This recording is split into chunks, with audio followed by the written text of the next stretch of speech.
వైకుంఠ ఏకాదశి అధ్యయనోత్సవంలో భాగంగా ప్రముఖ పుణ్యక్షేత్రం దక్షిణాయోధ్య భద్రాచలం శ్రీ సీతారామచంద్ర స్వామివారి దేవస్థానంలో జరిగిన తెప్పోత్సవం వైకుంఠ ద్వార దర్శన ఉత్సవాల విజయవంతంలో జర్నలిస్టుల పాత్ర అభినందనీయమని రామాలయం ఈవో రమాదేవి అన్నారు. ఈ మేరకు ఆలయ ప్రాంగణంలోని చిత్రకూట మండపంలో భద్రాచలం జర్నలిస్టులకు వేద ఆశీర్వచనించి స్వామివారి ప్రసాదం అందజేశారు. ఇలా ఉంటే తమకు జరిగిన సత్కారానికి కృతజ్ఞతలు తెలిపిన జర్నలిస్టులు ఈవో రమాదేవిని శాలువాతో సత్కరించారు. అలాగే ఆలయంలో జరిగే ఉత్సవాలు మరింత విజయవంతం అయ్యేందుకు కొన్ని సూచనలు చేశారు. అన్ని శాఖల సమన్వయంతో ఉత్సవాలు జయప్రదం చేసుకున్నామన్న ఈవో జర్నలిస్టుల సూచనలను పరిగణలోకి తీసుకుంటామని పేర్కొన్నారు.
सर्वेषां भक्तजनानां मातृकेयानां समस्त भक्तजनानां क्षेमस्थैर्यधैर्यवीर्य अभय आरोग्य ऐश्वर्याभिवृद्धिरस्तु भूयादते भवन्तो महान्तो निगृह्णन्तु सत्या एता आशिषः सन्तु सत्याः सन्तु यजमानस्य कामाः.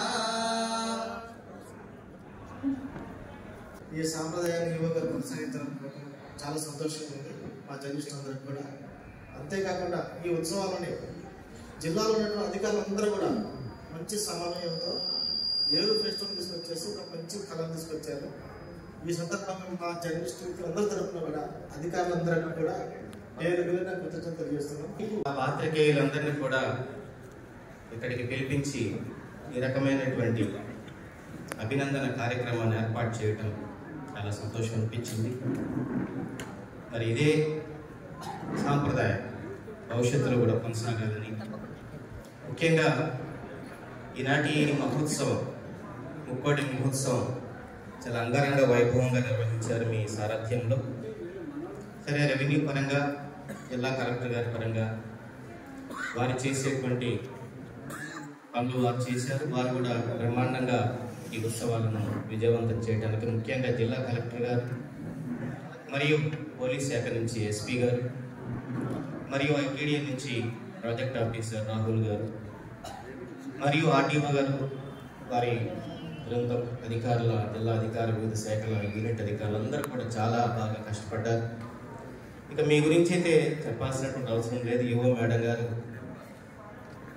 వారి ఇక్కడ విధులు స్వీకరించిన నాటి నుంచే గ్రామాన్ని చాలా చక్కగా సాగుతూ తెలంగాణ రాష్ట్రానికి తలమానికంగా మన భద్రాచలం రామాలయం ఆంధ్రప్రదేశ్ ఉన్నటువంటి తిరుపతి లాగా మరి ఈ ప్రాంతానికి శోభ తెచ్చేందుకు మీరు మరియు మీ ఉద్యోగులు మరియు మీ వేద పండితులు, అర్చక స్వాములు, మరి సిబ్బంది అందరూ కూడా చేస్తున్నటువంటి కృషి చాలా ప్రశంసనీయం. మరి ఈ సందర్భంగా మా పాత్రికేయ మిత్రులను మమ్మల్ని ఇక్కడందరికీ క్రోడీకరించి మమ్మల్ని సన్మానం చేయడం అయితేనేమి, వేద ఆశీర్వచనం ఇవ్వటం అయితేనేమి చాలా గొప్పగా భావిస్తున్నాం.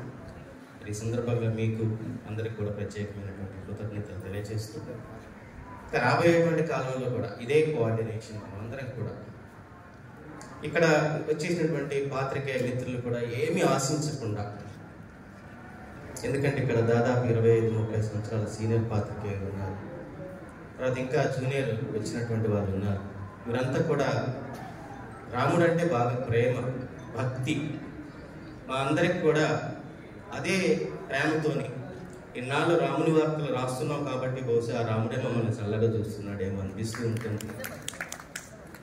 ఎటువంటి లాభాపేక్ష లేకుండా, ఇంకా వేరేది ఏం లేకుండా గుండె నిండా రాముని ప్రేమని పెట్టుకొని మేమందరం కూడా ఈ ప్రతి ఏ అవకాశం ఉన్నా దీన్ని రాష్ట్ర వ్యాప్తంగా, దేశవ్యాప్తంగా చూపించే ప్రయత్నం చేస్తున్నాం.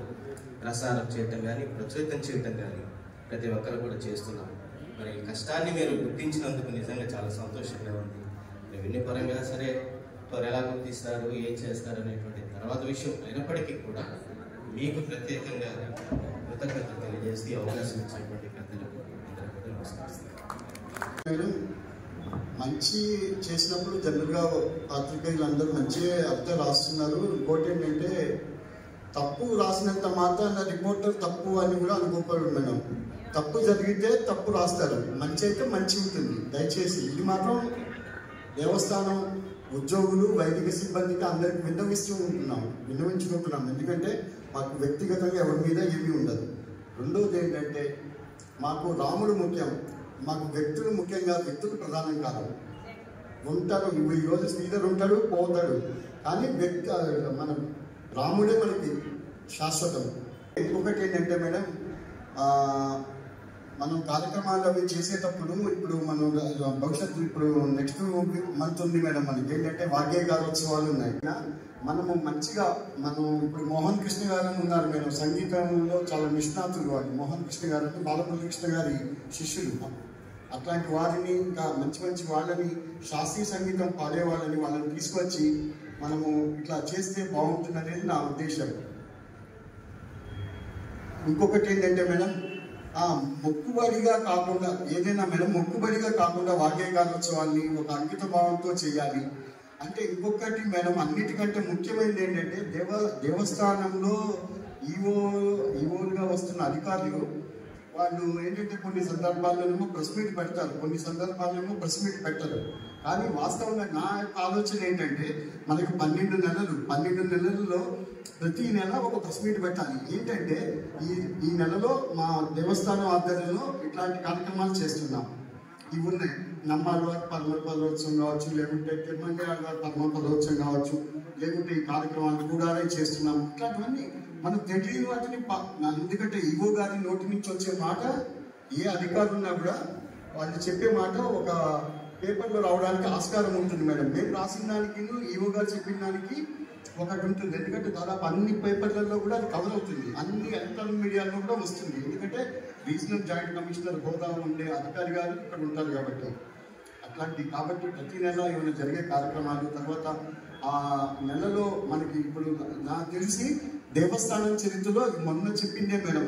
నాకు తెలిసి చాలా మంది, ఇప్పుడు ఆనంద మీతో చాలా మంది ఉన్నారు. ఫస్ట్ టైం అన్నట్టు సంవత్సరంలో ఎంతమంది భక్తులు వచ్చారు అనేది మాకు ఇంతవరకు ఎప్పుడు తెలియదు. వాస్తవంగా అక్యురేట్ ఇన్ఫర్మేషన్ ఇవ్వగలిగారు దేవస్థానం వారు. సార్ ఇది మాత్రం అభినందించదగ్గ విషయం మేడం. బాగుంది ఇది సమాచారం. ఎందుకంటే ఏమంత ఎంతమంది పబ్లిక్ వచ్చారు, రాముడిని దర్శించుకున్నారు అనేది చాలా బాగుంది. అంటే మనం ఇంకా కొంచెం క్యాల్కులేటెడ్గా, అంటే రిపీటెడ్గా కాకుండా మనం క్యాల్కులేటెడ్గా చేస్తున్నాం కాబట్టి బాగుంది. ఇంకోటి ఏంటంటే వాగ్గేయకారోత్సవాలు వాటిల్లో కూడా మనం ఈ కార్యక్రమాలు చేస్తున్నప్పుడు కూడా మనము పెద్దవారిని మనం చేయడము. ఇంకోటి ఏంటంటే మనం ప్రచారం అనేది బాగా చేయాలి మేడం. నన్ను అడిగితే మనం ఇదే వేదికగా రేపు పొద్దున్న వాగ్గేయకారోత్సవాలకు మనం ఏమైనా చేపట్టబోతున్నాం అనేది రేపు భవిష్యత్తులో అయినా రేపు ఎప్పుడో అప్పుడు మీరు ఒకటి చెప్పి వీళ్ళు రాబోతున్నారు, ఇన్ని 5 రోజుల పాటు చేయబోతున్నాము, మన శ్రీచక్ర సిమెంట్స్ వారి సహకారంతో చేయబోతున్నామని ఇందులో చెబుతారు కదా మీరు. ఇవన్నీ చెప్పినప్పుడు ఇంపార్టెంట్ పర్సనాలిటీస్ ఎవరు వస్తున్నారు అనేది మనం ఎంత ప్రాధాన్యత ఇస్తున్నామో, అట్లనే భక్తుల్ని కూడా భద్రాచలం వాళ్ళు వచ్చేటట్టు మనం గ్యాదర్ చేయగలగాలి మేడం.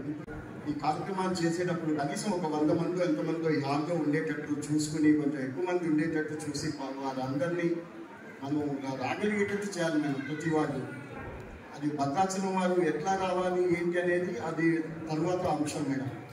మనం ఒక కొత్త తరహాలో, వినూత్న తరహాలో మనం చేస్తే బాగుంటుంది అనేది నా యొక్క ఆలోచన. భద్రాచలం వాసులుగా అనుకోండి, రామభక్తులుగా అనుకోండి, మీరు 1 కోటో 2 కోట్లో మన దేవస్థానం డబ్బు మన వాగ్గేయకారోత్సవాలకి ఫండింగ్గా ముందు మనం పెట్టి, అవసరమైతే మనకి లోకల్లో మన ఉమ్మడి జిల్లాలో ఉన్న సంస్థలు ఉన్నాయి మేడం. అంటే ఐటీసీ కావచ్చు, మన స్పాండియన్ కావచ్చు, లేకుంటే హెవీ వాటర్ ప్లాంట్ కావచ్చు, సింగరేణి కాలనీస్ కావచ్చు, వీళ్ళందరి దగ్గర నుంచి ఒక్కొక్క ₹1 తీసుకున్నా కూడా కనీసం 10 కోట్లతో ఒక ఫిక్స్డ్ డిపాజిట్ చేయొచ్చు మేడం. అది సామాన్యమైన విషయం మేడం. అది అక్కడే మన కలెక్టర్ గారు లాంటి వారు ఇనిషియేటివ్ తీసుకుంటే మనకు ఆ డబ్బు చాలా మనకేమి భారం కాదు మేడం. నేను రియల్గా చెప్తున్నా, దాని మీద వచ్చే వడ్డీతోనే మనం చేయొచ్చు. జై శ్రీరామ్. వాస్తవం మేడం, చాలా మీ నోటీస్కి చాలా విషయాలు తీసుకొచ్చారు. ఈ నెక్స్ట్ జరగబోయేటువంటి వాగ్గేయకార ఉత్సవాలని చాలా ప్రధానమైనవి కాబట్టి వాటిని ఇంకా అంగరంగ వైభవంగా చేస్తే బాగుంటుంది. వాస్తవంగా శ్రీరామ్ అన్నట్లు ఏదో అలా జరిగిపోతుంది, అలా కాకుండా ఇంకా కాస్త దృష్టి సారిస్తే బాగుంటుంది. అభివృద్ధి పనులకు సంబంధించి కూడా కాస్త చర్యలు జరుగుతున్నాయి కాబట్టి రాబోయే కాలంలో ఇంకా దీన్ని ఇంకా శోభాయమానంగా తీర్చిదిద్దే అవకాశం భద్రాచలం పట్టణంతో పాటు ఇంకా పర్ణశాల కూడా ఉంది కాబట్టి ఏదైనా ఏ మంచి కార్యక్రమం జరిగినా ప్రెస్ని ఇన్వాల్వ్ చేసి ఇక్కడ దాదాపు ఉన్నటువంటి పాత్రికేయ సోదరులందరూ కూడా 25 సంవత్సరాలకు పైగా వర్క్ చేసినటువంటి వాళ్ళే ఉన్నారు. వాళ్ళు కొన్ని సజెషన్స్ ఇస్తారు. ముక్కోటి ఉత్సవాలు మన సమీక్ష సమావేశాల సందర్భంగా ప్రెస్ కూడా మాట్లాడే అవకాశం ఇవ్వండి. రెవెన్యూ పరంగా జరిపేటువంటి ఆ ప్రెస్ మీట్స్, మన యొక్క కార్యక్రమాల సమీక్షలు, లేదంటే ఇంకేదన్నా శ్రీధర్ గారు అన్నట్లు ఏ కార్యక్రమం జరిగినా ముందస్తుగా చెబితే మీరు చెప్పేది రాస్తే అది హైలైట్ అవుతుంది. మేము రాసేది కొందరు రాయగలరు, కొందరు వేరే విధంగా ఉంటుంది. అదే మీరు అఫీషియల్గా ఇస్తే ఆ ప్రెస్ నోట్కి కాస్త వాల్యూ ఉంటుంది. ఒక్క చిన్న సబ్మిషన్ మీద మా ప్రెస్తో పాటు ఊర్లో పట్టణంలో చాలామంది పెద్దలు ఉన్నారు, ప్రముఖులు ఉన్నారు, పూర్వీకులు ఉన్నారు. వారు చాలా ఇక్కడ జరిగేటువంటి అన్నీ కూడా చూసినటువంటి సందర్భాల్లో వాళ్ళను కూడా ఆహ్వానించి వాళ్ళ సలహాలు, వాళ్ళ సహకారాన్ని కూడా తీసుకునేటువంటి ప్రయత్నం శ్రీరామనవమికి చేస్తే బాగుంటుంది అనేటువంటి కూడా విన్నపం. హితేష్ వి పాటిల్ గారు మనకు ఎంత మంచిగా అంటే కలెక్టర్ గారి ఆధ్వర్యంలో మేము చిన్న శ్రమ కూడా లేకుండా చక్కగా అసలు పని చేస్తున్నామా లేదా అనిపించింది మాకు. ఎంతో పెద్ద కొండంత అండగా మాకు సార్ అనిపించారు. వారిని మేము ఇన్స్పిరేషన్గా తీసుకొని నిమిషం అమ్మ మీరు ఏమన్నా ఇబ్బంది ఉందేమో చూసుకోండి, లేదు సార్ మీరు చెప్పండి పని మేము చేయడానికి రెడీగా ఉన్నామని చెప్పేసి వారికి అందుబాటులో ఉంటూ మా వ్యవస్థలో మీకు అందరికీ తెలుసు కానీ కొంత ప్యాటర్న్ తెలియదు. ఉద్యోగంలో ఇంజనీరింగ్ విభాగం అంటే ఒకే ఒక ఈ గారు ఉన్నారు గవర్నమెంట్ ఎంప్లాయీ, తర్వాత అవుట్ సోర్సింగ్ ఏఈ గారు ఉన్నారు, తర్వాత అవుట్ సోర్సింగ్లోనే చిన్న స్థాయి ఎంప్లాయీస్ అయినా కూడా నిజంగా నేను వాళ్ళ చేతులు ఎత్తి నమస్కారం పెడుతున్నాను. వాళ్ళు కూడా ప్రతి ఒక్కరు కూడా ఎంతో హార్డ్ వర్క్ చేసి సక్సెస్ చేశాము. దీనికి మీ పాత్ర ప్రధానంగా ఉందని చెప్పడంలో నాకేం అతిశయోక్తి కాదు, ఏమీ కాదు. డే అని కూడా మేము ఫస్ట్ ఒక సంవత్సరం చేసాం, నెక్స్ట్ సంవత్సరం మానేయలేదు, మళ్ళీ చేసాం. అట్లాగే నేనున్నా ఎవరున్నా సరే ఇదైతే చేయాలి. తర్వాత ప్రత్యక్షంగా పరోక్షంగా మీరందరూ కూడా నా సోదరులు లేదా బిడ్డలు అనుకుంటాం. మేము కూడా నేను నా ఎంప్లాయీస్ అందరినీ కూడా వారు ఏ ఏజో నాకు సంబంధం లేదు, వారందరూ కూడా నా బిడ్డల్లాగా అనుకుని ఇక్కడికి వచ్చామంటే మనము తల్లిదండ్రుల రోల్ తీసుకొని చేయాలి. ఇక్కడ ఇన్స్టిట్యూషన్ అంటే ఏ మాత్రం మచ్చ తీసుకురాకుండా చేయాలి. సరే ప్రతి చోట దొరలుంటారు, దొంగలుంటారు, లేదా ప్రతి చోట చెడు మంచి అన్నీ ఉంటాయి. ఆ వాటిని కూడా అధిగమించాలి. ఇప్పుడు నా కలెక్టర్ గారు మీలాగే ఆలోచిస్తున్నారు. వారు కూడా అంటే అసలు ఏం చేస్తే బాగుంటుంది, ఏ సలహా తీసుకుంటే బాగుంటుంది, ఇంకా ఎంత వైభవంగా చేస్తే బాగుంటుంది, ఇన్నోవేటివ్గా చేస్తే ఎంత బాగుంటుంది. నేను చెప్పినట్టుగా 5 రోజుల ఆ ఫెస్టివల్ని మనం ఏదైతే చేసుకోబోతున్నామో దాంట్లో 4 రోజులు మేమే జరుపుకోబోతున్నాం. నేను మా వాళ్ళకి పూర్తి స్వేచ్ఛనిచ్చాను కమిటీకి. మీరు మంచి కళాకారులను పిలవండి, వాళ్ళు ఏ విధంగా చేస్తున్నారో ఆ విధంగా తగ్గొద్దు. వాళ్ళు మైక్ అవన్నీ సిస్టమ్ పెడతారు కదండి, ఆ ఒక్క రోజుకే పెడుతున్నాను. నెక్స్ట్ కూడా మేమే కంటిన్యూ చేసి వారు చేసిన ఉత్సవానికి ఏమాత్రం తీసుకోకూడదు అనేది అయితే నేను కోరడం జరిగింది. మాకు కళల్ని ఆదరించాలి. మనం మీరు సురభి నాటకాలు కూడా చూశారు, 2-3 ఉన్నా కూడా పిఓ ఐటీడీఏ పిఓ గారు అడిగి వచ్చారు చూస్తానని చెప్పేసి. అంటే కళల్ని గౌరవించడం కూడా అంటే దేవాలయాలకు కూడా మంచి సాంప్రదాయం. సంగీత విద్వాంసులు పెద్ద పెద్ద వాళ్ళు వస్తారు. అసలు మా దగ్గర టాలెంట్ చూసారా, ఏవీలు పెద్ద వేసాం మొన్న ముక్కోటి వైకుంఠ ద్వారం దగ్గర. మా దగ్గర ఉన్నటువంటి టాలెంట్తో కూడా మేము ఏదో గొప్ప దేవుడిని చూపించాలని చూపిస్తూ ఉన్నాం. వాయిస్ మెసేజ్ పెట్టిస్తున్నాం. మా అనిల్ కుమార్ సార్ ఉన్నప్పుడు మామూలుగా మొబైల్లో మీకు రింగ్ టోన్ మాది ఏ ఫెస్టివల్ అయితే ఆ ఫెస్టివల్ వచ్చేది మా గవర్నమెంట్ మొబైల్లో. ఇప్పుడు అట్లాంటి ఎఫ్ఎంలో అర్చన గారు అంటే నేను అర్చన గారిని పంపించాను. ఎఫ్ఎంలో మీరు ఎవరైనా విన్నారో లేదో నాకు తెలియదు, ఎఫ్ఎం కొంతమంది జర్నీ చేసేటప్పుడు వింటూ ఉంటారు, అందుకే అది కూడా పెట్టించాము. టీవీ ఛానల్స్ మీరందరూ కోఆపరేషన్ ఉంది. అలాగే ఐఎన్పిఆర్ కమిషనర్ గారికి పంపించిన సార్ ప్లీజ్ సార్ నాకు ఏదో ఒక విధంగా అయితే మా రాముడికి ఇంతమంది రావాలి, టికెట్స్ ఆన్లైన్లో ఉన్నాయని తెలియాలి. ఆయన కూడా అమ్మో ఇలా పెడితే ఫస్ట్ ఓకే అన్న తర్వాత మళ్ళీ ఇన్ని 5 లక్షలతో అవుతుందమ్మా అదేదో అయితే నేను ఏం చేస్తానంటే మా గ్రూప్లో పెడతాం, వాళ్ళ గ్రూప్ ఉంటుంది కదా మీ ఐఎన్పిఆర్ది, ఆ గ్రూప్లో పెడతానమ్మా అంటే సహకారం అందించారండి. అసలు ఈసారి ఐఎన్పిఆర్ వాళ్ళు 2 రోజులు తెప్పోత్సవం వైకుంఠ ద్వారానికి కూడా వచ్చారు. సరే కొద్ది చిన్న చిన్న లోట్లు ఉన్నప్పుడు కూడా మేము చేస్తున్నాం, వారు కోరిన విధంగా మీరు అడిగిన విధంగా మేము చేస్తామని మీకు ఇక్కడ కూడా ప్రామిస్ చేస్తున్నాం. మేము నా దగ్గర ఉన్నటువంటిది ఏంటంటే నాకు అంతగా తెలియకపోవచ్చు, నేను సంగీత పరంగా కానీ లేకపోతే ఇంకో రకంగా కానీ, లేకపోయినప్పటికీ మా వాళ్ళు ఎవరైతే ఉన్నారో వాళ్ళకి అప్పగించడం జరిగింది.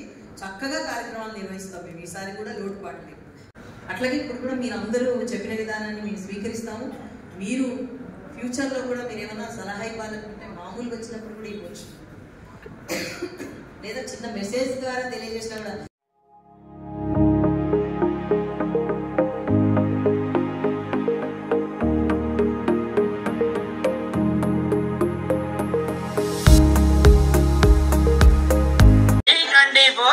వెలది న్యూస్ ఛానల్ అందరూ చూడండి, లైక్ చేయండి, షేర్ చేయండి, సబ్స్క్రైబ్ చేయడం మర్చిపోకండి.